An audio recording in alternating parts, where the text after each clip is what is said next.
E hoje vim aqui para trazer para vocês também uma palavra sobre um tema que Deus vem falando ao meu coração sobre ele ao longo das últimas semanas, que é sobre expectativas.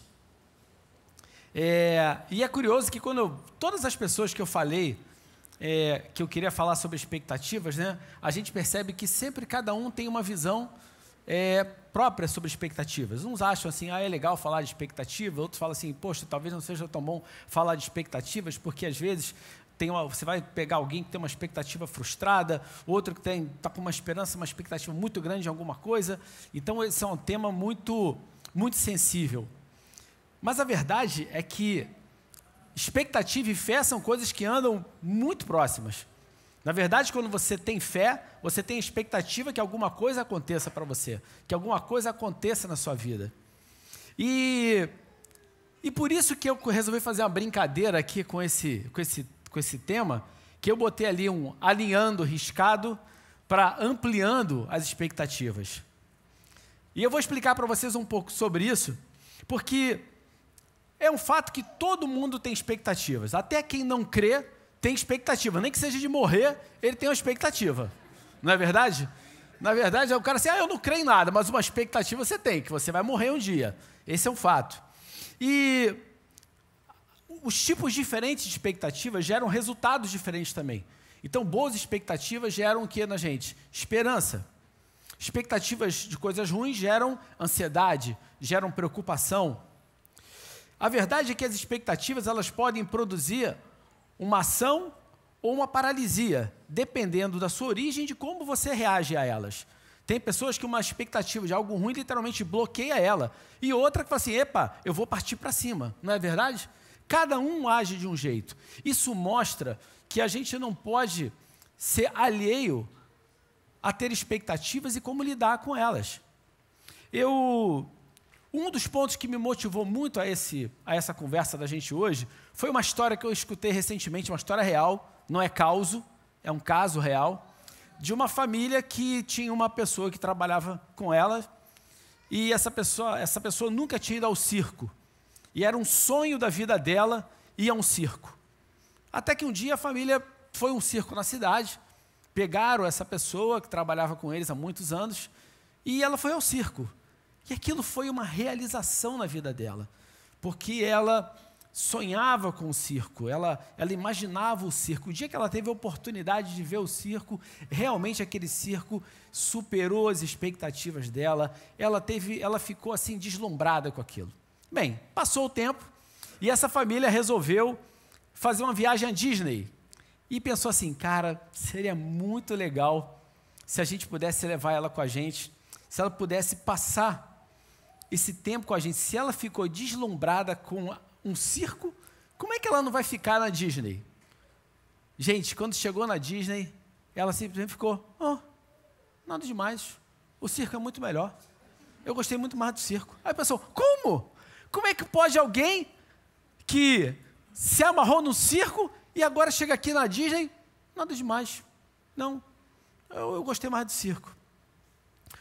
A gente aprende que normalmente quando a pessoa tem uma expectativa baixa, quando ela lida com algo muito superior, ela se deslumbra, né?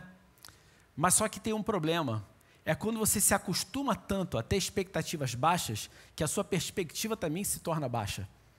Quando você começa a não ver grandeza no que é grande, você começa a não enxergar as coisas boas como sendo tão boas, simplesmente porque elas estão completamente fora do seu referencial. O mundo tem uma tendência de falar para a gente que a gente não deve ter grandes expectativas para que a gente não se frustre, não é verdade? O grande problema é que quando você começa a agir dessa maneira, você começa a não esperar grandes coisas.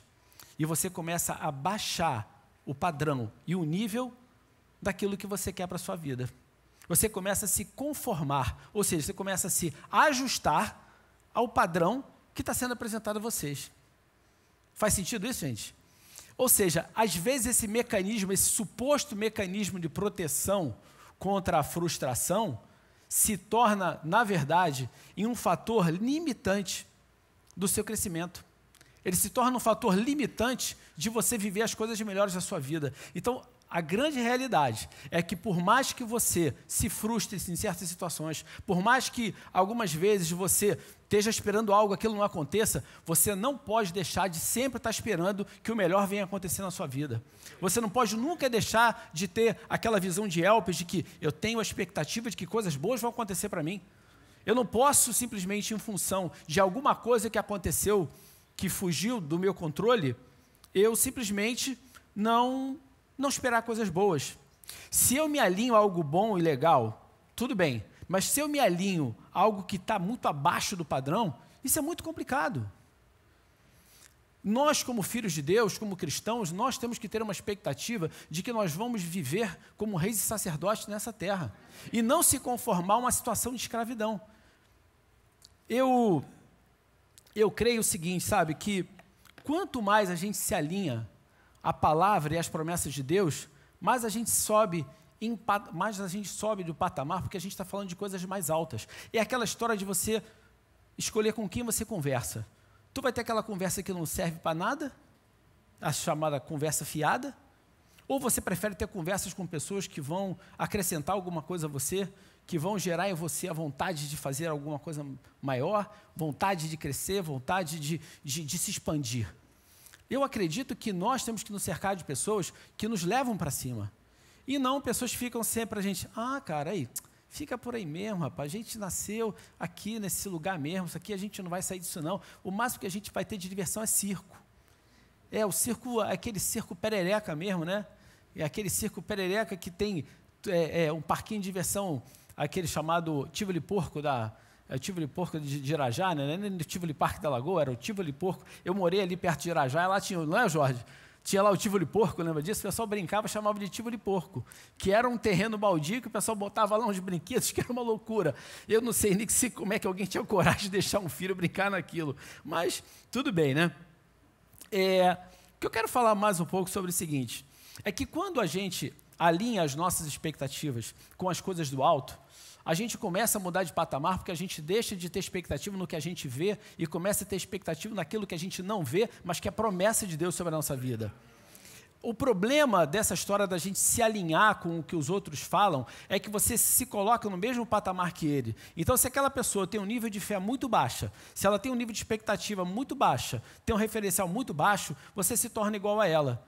Mas se eu me alinho a Deus, se eu fico olhando para as coisas que Deus me prometeu, por mais que elas pareçam impossíveis de acontecer na minha vida, eu começo a me alinhar com a visão de Deus. Essa coisa de saber a quem a gente vai seguir faz uma diferença enorme na nossa vida. Nem sempre as coisas vão acontecer do jeito que a gente espera. Sabe que um ponto que gera muita frustração em algumas pessoas é o fato de que o método, muitas vezes, não é como as pessoas esperavam. Ou até mesmo, ele dá a aparência de que aquela promessa, que aquela expectativa não vai se realizar. O que é isso? Eu fico esperando que alguma coisa vai ser feita de um jeito. Se a coisa não está saindo daquele jeito, eu já começo a não gostar. Eu começo a achar que não vai dar certo. Só que a Bíblia mostra para a gente que Deus ele não pensa dessa maneira. Olha o exemplo de José. José foi um cara que teve um sonho. Ele sonhou em ver os irmãos se prostrando perante ele, e aquele sonho gerou nele uma expectativa de que ele seria senhor sobre os irmãos e sobre até mesmo a casa do pai dele. Só que no meio do caminho ele é vendido como escravo, depois de vendido como escravo ele é preso injustamente, ou seja, todo cenário que aparecia ali para ele era um cenário de que aquela promessa não iria se cumprir, não é verdade? Era um cenário de que aquele sonho que ele teve teria sido apenas um sonho, um devaneio que não ia virar realidade. Afinal de contas, ele nem mais na casa do pai dele ele estava. Ele estava num outro país, preso injustamente. Mas olha o que aconteceu. No meio da história, Deus coloca ele em uma situação em que ele se torna o segundo homem mais poderoso do Egito, estando apenas abaixo do faraó. E depois de um tempo, ele reconhece, ele tem um entendimento de que tudo aquilo que aconteceu com ele, aconteceu para que a vida fosse preservada, inclusive a vida da família dele. E ele não se tornou apenas um senhor sobre a casa do pai dele, ele se tornou senhor sobre uma nação, ele se tornou um homem extremamente importante. Só que todo aquele processo que ele passou, tudo aquilo que ele viveu, o método, certamente não era o que ele esperava. Mas foi esse método, foi passar por esse processo que deu a ele condições de chegar onde ele chegou e cumprir aquele propósito que Deus tinha para a vida dele. O que eu quero falar para você aqui nessa noite é que, às vezes, aquilo que você está achando que é um método, um processo que você está vivendo, que você não está gostando, que você acha que não vai te levar a lugar nenhum, é Ele quem está te capacitando para chegar onde Deus quer que você esteja. É Ele que vai te habilitar para viver o propósito de Deus para a sua vida. A mesma coisa aconteceu com Moisés. Moisés, ele um dia foi lá no povo, lá junto ao povo hebreu, e ele tentou defender lá um hebreu que estava sendo agredido, matou um egípcio, e no dia seguinte, quando ele foi lá falar com os irmãos, pô, não briga entre vocês não, o que aconteceu? Meu irmão, tu é um assassino, cara, tu matou o egípcio, e agora você vai estar aqui no meio da gente? O que aconteceu? Ele foi rejeitado, acusado de assassino, e o que ele fez? Deu linha na pipa e foi embora, fugiu. Qual era a impressão que dava? Acabou. Eu não tenho mais como voltar para o Egito, eu não tenho credibilidade perante o meu povo, eu não tenho credibilidade perante o faraó, acabou. Mas de repente Deus entra na jogada e fala para ele, cara, você vai voltar lá, e você vai ser o cara que vai libertar o meu povo. Olha que coisa. Apesar de toda aquela situação, muitos e muitos e muitos anos depois, Deus foi, cara, você vai ser aquele que eu vou usar para libertar o povo do Egito. E eles vão te ouvir, e eles vão te seguir. E o que aconteceu nesse caminho? Ele fez isso. Ele foi lá, cumpriu o papel dele. Aí você me pergunta assim, pô, pastor, mas tem um detalhe, Deus prometeu para ele que ele ia até a terra prometida, mas ele não entrou na terra prometida, então está aí, ele se frustrou. Ele deve ter se frustrado. Ele tinha um projeto, um plano de entrar naquela terra e ele não entrou. Tá bom, só que tem um detalhe. Ao longo do tempo, de todo esse processo que ele passou no deserto, ele formou um sucessor. Ele formou Josué.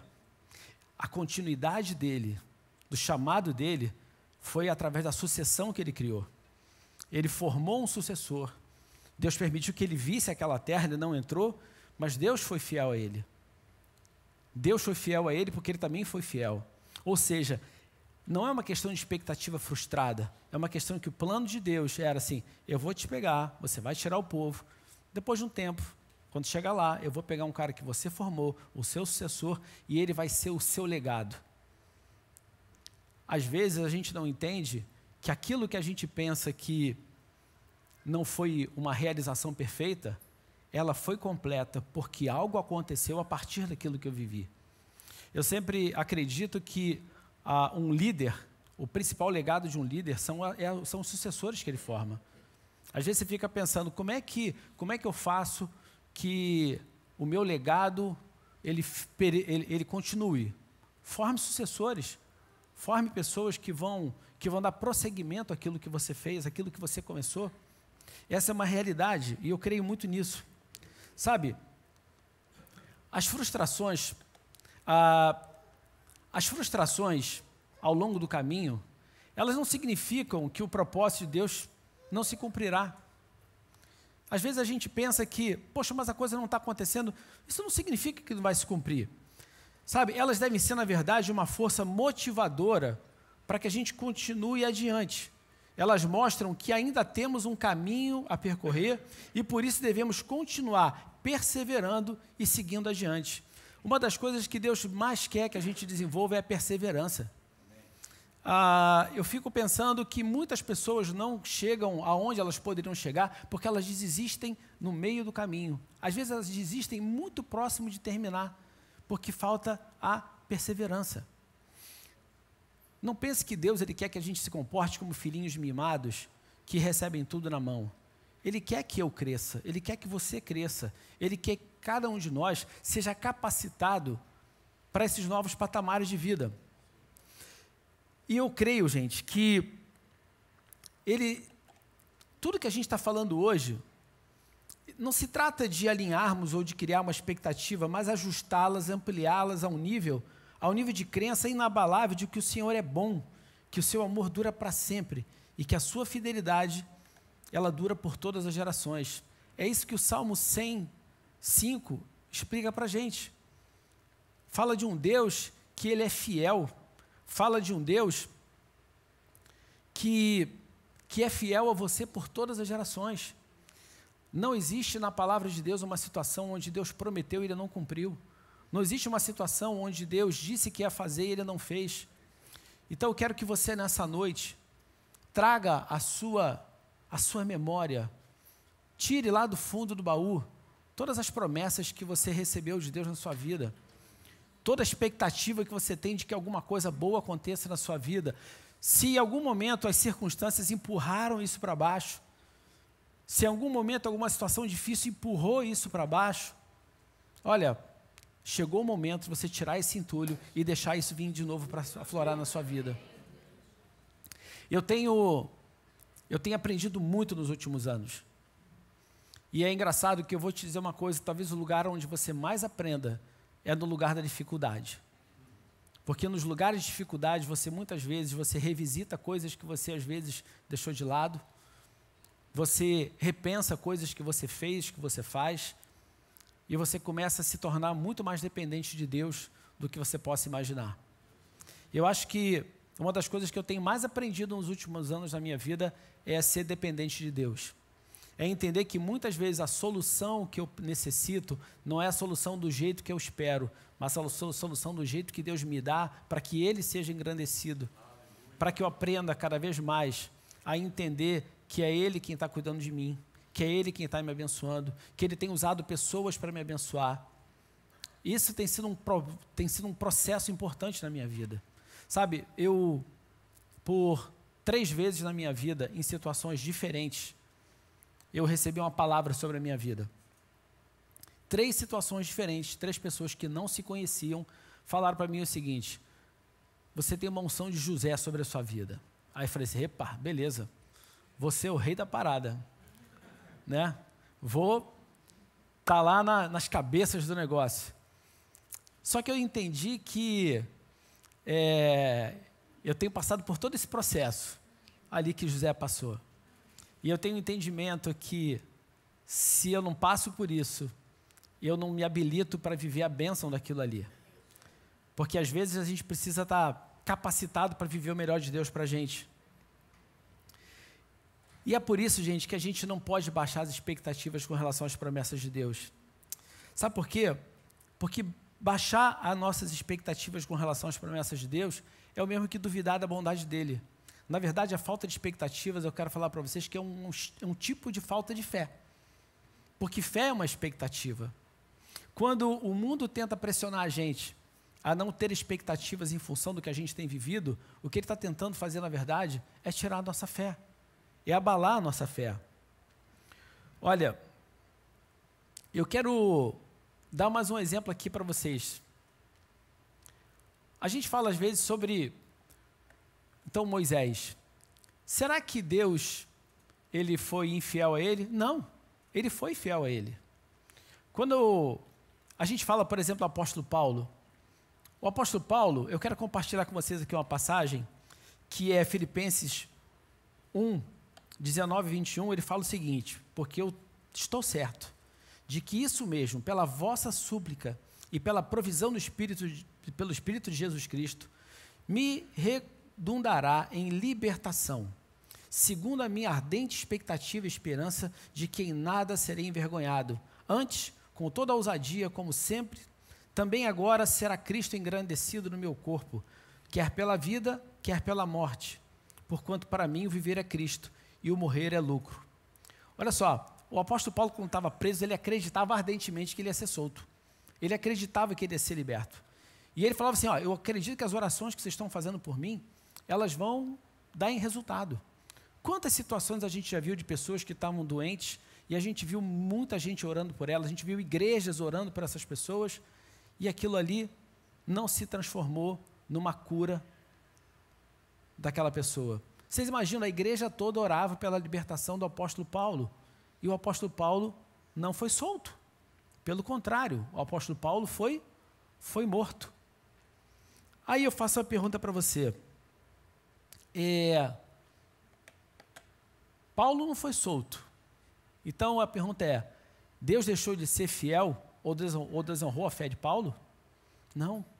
Paulo entendia o seguinte, olha, eu creio que eu vou ser solto, mas eu estou disposto a entender que Cristo vai ser glorificado na minha vida, seja pela minha vida ou seja pela minha morte. O que aconteceu foi que ele entendeu que o propósito, ele era mais importante do que a vontade dele, Paulo. Ele começou a entender que mais importante do que aquilo que ele queria, do que aquilo que ele esperava, era o que Deus tinha planejado para a vida dele. E nós precisamos deixar de ser egoístas ao ponto de querer que as coisas aconteçam como a gente quer e passar a falar assim, Pai, seja feita a tua vontade, aqui na terra como no céu. A gente precisa levar a sério quando a gente fala assim, Pai, que seja feita a tua vontade. Porque a verdade é que eu e você não entendemos os planos que Deus tem. A gente não sabe como é que Deus está pensando aquilo ali. A gente tem que estar atento para não criar um modelo de como a gente imagina que as coisas têm que acontecer e com isso nos tornarmos literalmente cegos para o que Deus está fazendo. O problema é que quando a gente começa a olhar as coisas na expectativa de que aconteça de uma maneira, às vezes Deus está realizando alguma coisa poderosa na nossa vida e a gente não está enxergando aquilo porque a gente criou um mapa, uma imagem na nossa mente que bênção para mim é isso. Isso aqui para mim não é bênção. É a história que eu falei da Disney e do circo. Aquela pessoa fala assim, bom para mim é circo, Disney para mim não é legal. Uma vez eu conversei com uma pessoa que um dia ela se deu conta que ela estava sendo abençoada na vida dela de uma maneira totalmente diferente do que ela esperava. Ela esperava ganhar mais. Só que ela não percebia que ganhar mais não significa viver, não significava para ela viver melhor. Na verdade, Deus vinha abençoando a vida dela de outras formas, através do seu trabalho, que ela não conseguia enxergar aquela bênção, porque ela tinha colocado na cabeça dela que ficar bem significava ganhar mais. Isso é um tipo de cegueira que faz com que a gente não viva e não desfrute do que Deus está nos dando. Isso faz com que é a produção de uma expectativa que se frustra, não porque Deus não está atendendo, mas porque simplesmente aquela pessoa não abre a sua mente, não abre o seu coração, não abre os seus olhos para enxergar o melhor de Deus para a sua vida. Olha, a gente tem um exemplo disso, Israel. Israel criou uma imagem de como deveria ser o Messias. Eles criaram assim, o Messias ele tem que ser dessa forma. Quando veio Jesus totalmente diferente do que eles imaginavam, eles simplesmente não aceitaram Jesus. Porque eles criaram um estereótipo de que o Messias tinha que ser um grande guerreiro, um político, alguém que ia chegar lá e ia libertar eles dos romanos. E na verdade, o plano de Deus para o Messias era completamente diferente. E por eles não aceitarem o Messias do jeito que ele era, não do jeito que eles tinham pensado, eles perderam a oportunidade de conviver, de desfrutar, de aprender e de serem salvos pelo próprio Filho de Deus que estava ali do lado deles. Esse, para mim, é um belo exemplo desse tipo de cegueira espiritual. Sabe, nós precisamos estar com o nosso coração, com a nossa mente, com os nossos olhos e os nossos ouvidos espirituais abertos para reconhecermos, para recebermos e desfrutarmos do que Deus está fazendo nas nossas vidas. Mesmo que tenha aparência e uma forma e que seja feita através de um método totalmente diferente daquilo que a gente espera. Eu já falei isso aqui numa quinta-feira, que eu acho curioso como é que as pessoas elas não conseguem entender que o método de Deus é a graça. Elas acreditam que o método que funciona é o método no pain, no gain. Se não tiver dor, não tem ganho. Se não for pagando preço, não tem resultado. Porque elas trazem para dentro da vida espiritual um conceito que é do mundo. E aí acabam não desfrutando do melhor de Deus, que ficam querendo trazer a meritocracia para dentro de um sistema que não é por mérito, que é por graça. Não vai funcionar nunca. Não vai funcionar nunca. E essa é uma mudança de mentalidade. Um outro exemplo, né?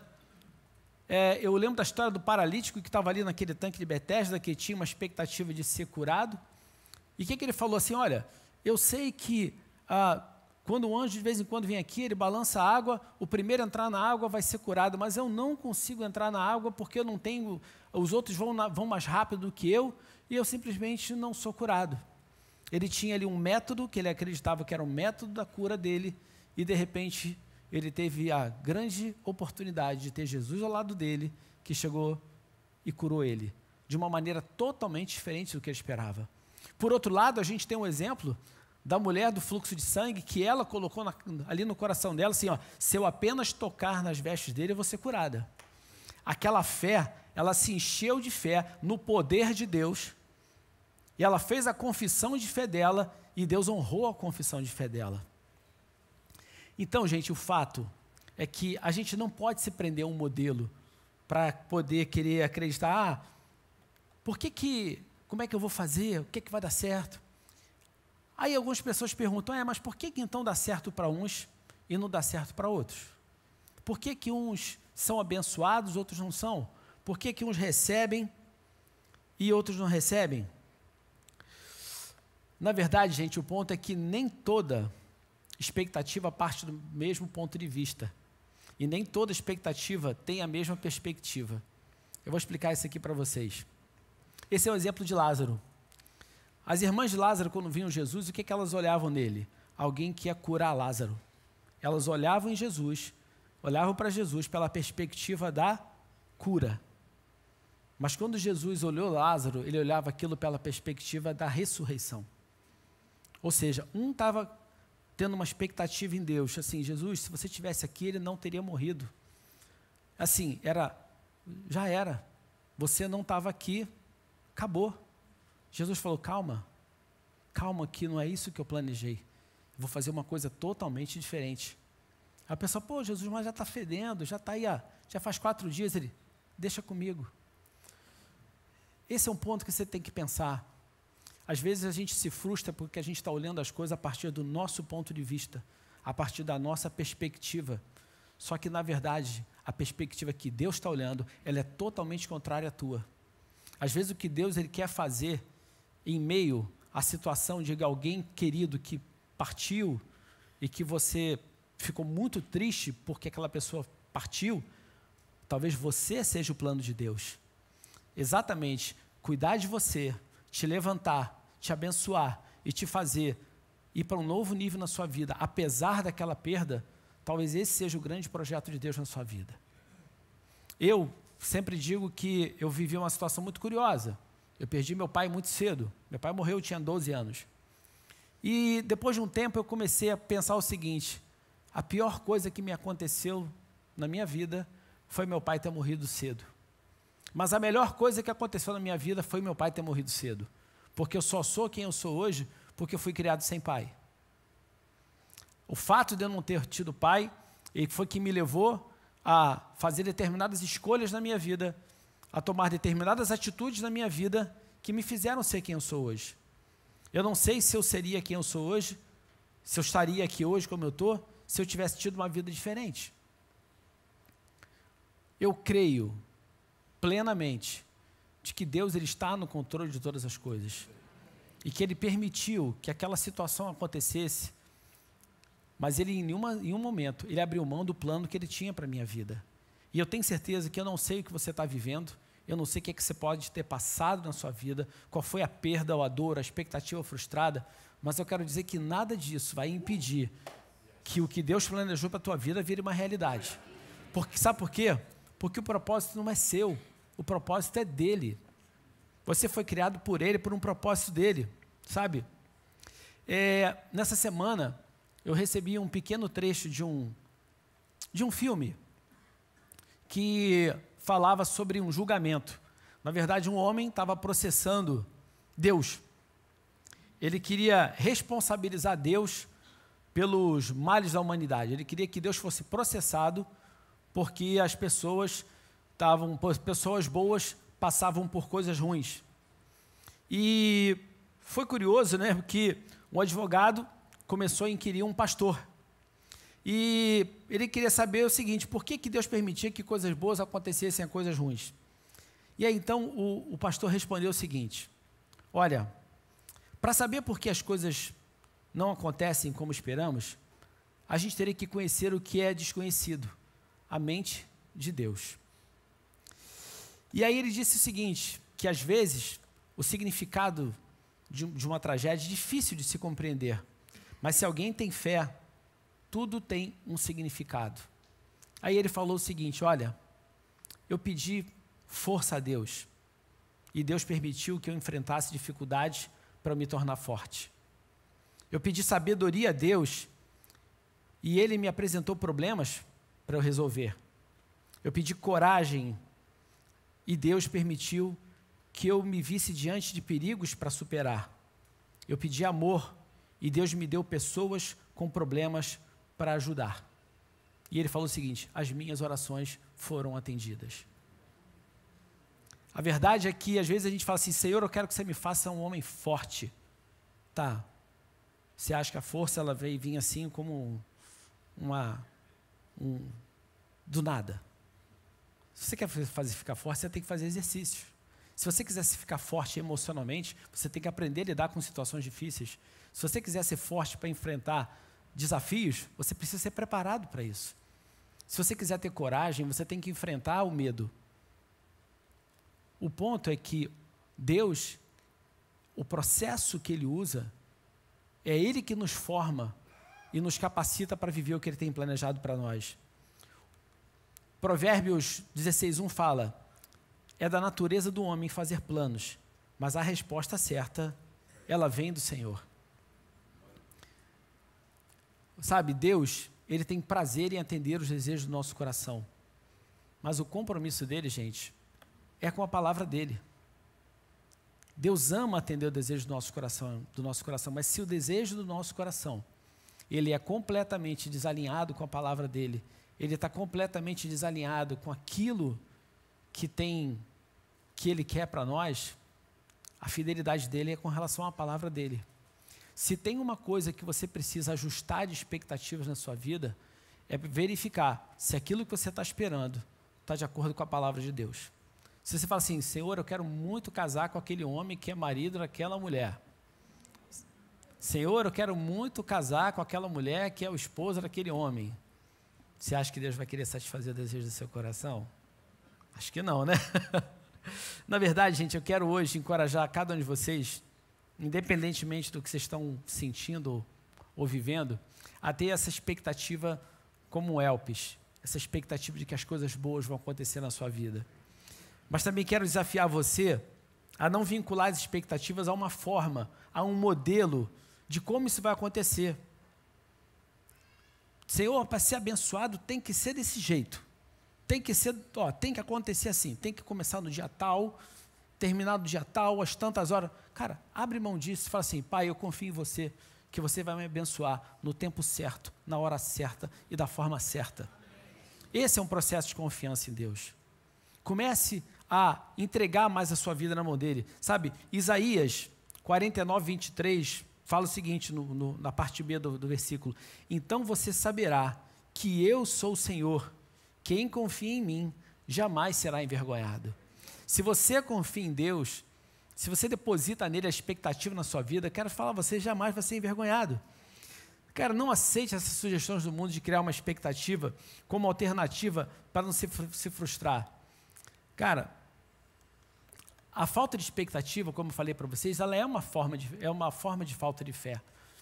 Hoje eu quero muito que cada um de vocês reacenda essa chama, essa expectativa de que vai dar tudo certo.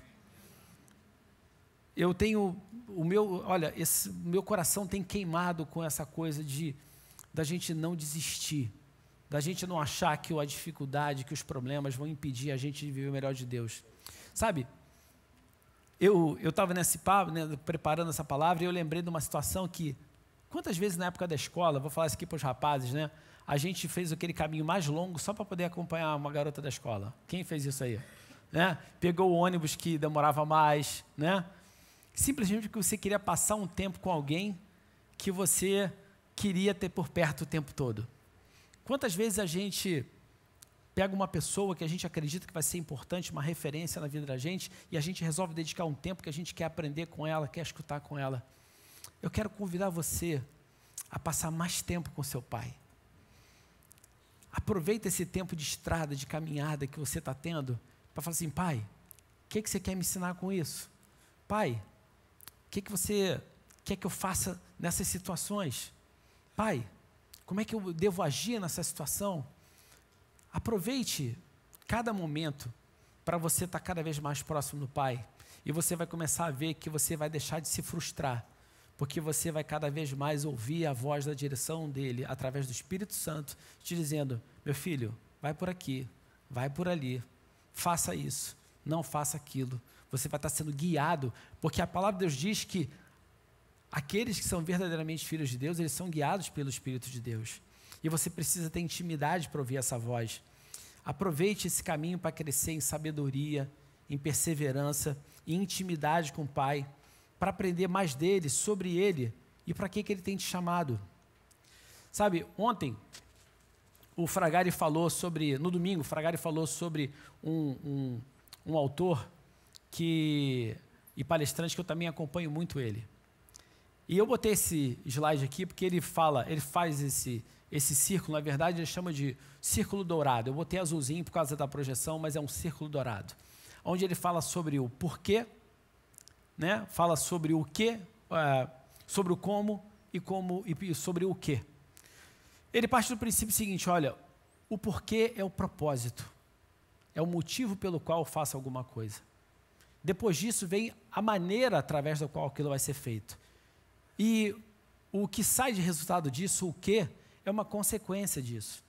O problema é que às vezes a forma como o mundo pensa é assim, o que eu quero define o como eu faço, né?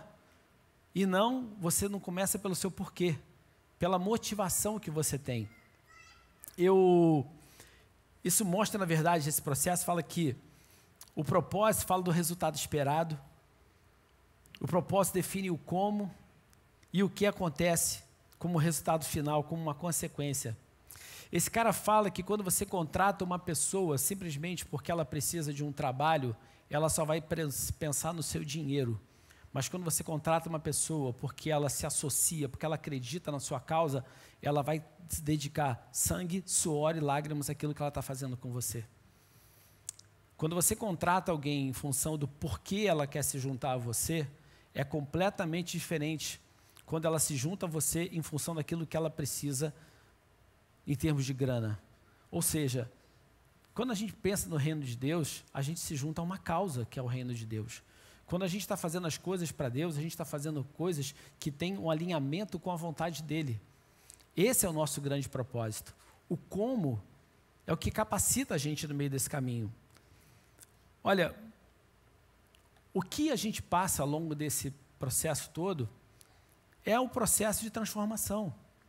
A gente deu 2 exemplos aqui do apóstolo Paulo e deu um exemplo também de Moisés.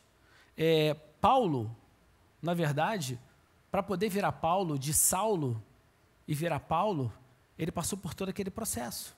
O próprio José, na verdade, para deixar de ser o filhinho mimado do papai e virar o segundo homem mais poderoso do Egito, ele passou por todo esse processo.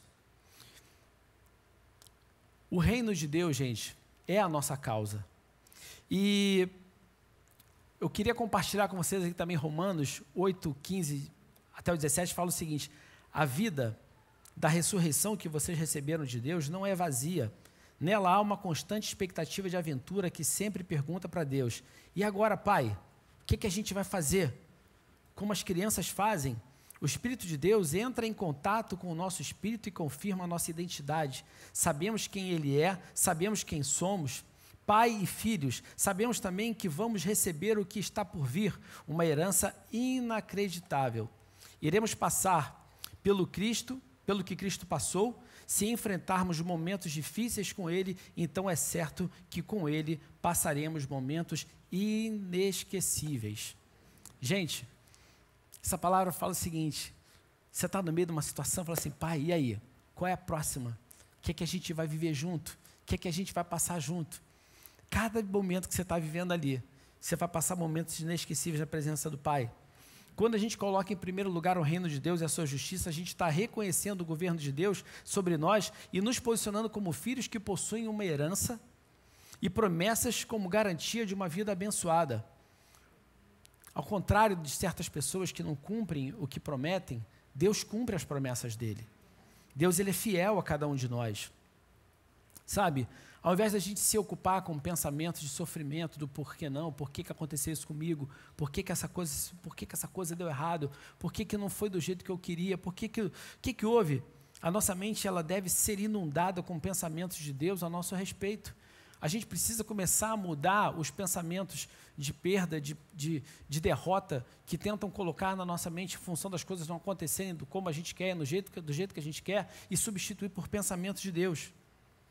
Se a gente quiser vencer o mal, nós temos que ocupar a nossa mente, não com pensamentos que produzem derrotas, mas a gente tem que meditar dia e noite na palavra de Deus, para que a nossa mente seja um campo frutífero de pensamentos e vitória. Olha, a gente tem que trocar esses pensamentos de dificuldades, por pensamentos de vitória. Trocar pensamentos de preocupação pelos pensamentos de Deus. E você vai ver o que isso vai produzir na sua vida. A gente vai ver o que isso vai trazer sobre as nossas vidas.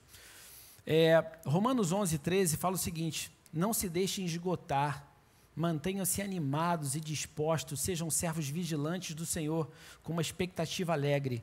Não desistam em tempos difíceis, mas orem com fervor. Ajudem aos cristãos necessitados e pratiquem a hospitalidade. Sabe, não desista de você nem de quem está ao seu redor. Se você está vivendo um problema, isso não é motivo para você deixar de lado as pessoas que estão ali contigo. E entenda que Deus ama você. Eu quero terminar esse papo aqui com uma história que eu li, uma história que muitos já devem conhecer, de um pai que tinha um filho que tinha muita dificuldade na escola, e um dia o filho falou: pai, se eu passar na faculdade, você me dá um carro? E o pai falou: filho, eu te dou um carro. E aquele menino foi, estudou, passou para a faculdade. Se os músicos quiserem subir, deram o carro para ele. Pai, você vai me dar um carro? Vou. O filho passou na faculdade, teve uma grande festa de formatura. E naquele dia, o pai chegou e deu para ele uma caixinha. E quando o filho abriu aquela caixa, na expectativa que tinha ali a chave do carro, quando ele olhou, tinha uma Bíblia. O filho, muito frustrado, pegou aquela Bíblia, jogou no armário lá, e ele, a partir daquele momento, toda a ligação, toda a conexão que ele tinha com o pai se rompeu. Ele ficou decepcionado com o pai. O pai frustrou a expectativa que ele tinha, que se ele passasse no vestibular de medicina, ele ganharia um carro do pai. Esse filho foi para o campus da faculdade, resolveu morar no campus, mal ia em casa. O pai, ao longo de muitos anos, tentou se reconectar com aquele filho, e aquele filho não queria nada com o pai. Até que o tempo passou, o filho se formou, virou um médico muito renomado, e depois de um tempo o pai ficou doente e morreu. No funeral desse pai, a mãe depois falou: meu filho, vamos lá em casa. E quando eles foram para casa, ela falou assim: olha, você nunca abriu a Bíblia que seu pai te deu de presente na sua formatura. Ele falou assim: eu não quero olhar para isso, porque isso aí me lembra o que ele fez comigo. Mas no momento esse filho resolveu pegar a Bíblia e abriu, e ele percebeu que tinha um envelope dentro daquela Bíblia. E naquele envelope tinha uma carta onde o pai falava do orgulho que o pai tinha dele ter se esforçado e conseguido passar. E estava assim: meu filho, eu sei que você quer muito um carro, então está aqui para você um cheque, para você escolher o carro que você quiser. E ali estava um cheque datado do dia da formatura dele, um cheque em branco que o pai deu para ele que ele comprasse o carro que ele quisesse. O que eu quero falar para vocês, o que é que isso mostra para a gente, que às vezes você fica tão cego na expectativa de que o que você espera de Deus é algo, de um jeito, de uma determinada forma, e você não está vendo o presente que Deus está te dando, simplesmente com uma outra forma, de uma outra aparência, com outro método. Eu quero hoje desafiar vocês a abrirem o grande presente que Deus deu para você. Ele deu de presente para cada um de nós a palavra dele. E ele botou a palavra dele escrita. E Ele fez com que essa palavra, ela viesse aqui em carne e osso e pagasse um preço para que eu e você pudéssemos ser filhos dEle. E Ele nos deu uma promessa superior a que qualquer um poderia nos dar, uma promessa de vida eterna, uma promessa de vida abundante, uma promessa de vida vitoriosa. Eu quero te desafiar a você abrir a sua Bíblia. Provavelmente você não vai achar um cheque em branco lá dentro, mas você certamente vai achar um tesouro que é muito superior ao que um cheque em branco poderia proporcionar para você, porque um cheque em branco não te dá a vida eterna, um cheque em branco não te faz filho de Deus, um cheque em branco não te torna um filho amado, um filho querido, mas aquilo que Ele colocou ali dentro, aquilo que Ele prometeu, mostra para você o quanto Ele te ama, o quanto Ele tem promessas sobre a sua vida que jamais serão revogadas. Gere expectativas altas na sua vida a partir de hoje. Vamos ficar de pé.